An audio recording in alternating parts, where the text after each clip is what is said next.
Local news for Friday the 4th of September.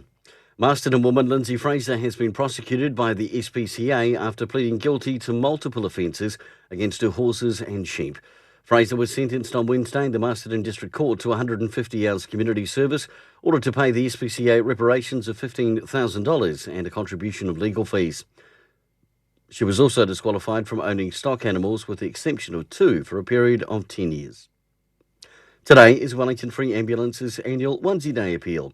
Onesie Day celebrates Wellington Free being the only free ambulance service in the Greater Wellington and Wairarapa area and the only ones in New Zealand that are free. The team answer 107,000 calls and help and respond to 58,000 incidents every year. Anyone wishing to donate can do so online at onesieday.co.nz.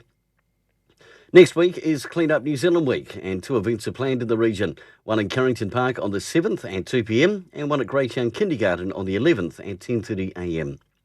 And in sport, it's the final weekend of Premier Rugby. Tonight's Hunter Stafford Cup match is between East Coast and Carterton, and tomorrow's main Tui Cup final between Marist and Greytown. Both games will be live streamed either on the Wairarapa Bush Facebook page or you can watch it right here on Wairarapa TV. Kia ora, for local news and sport, I'm Brent Gare.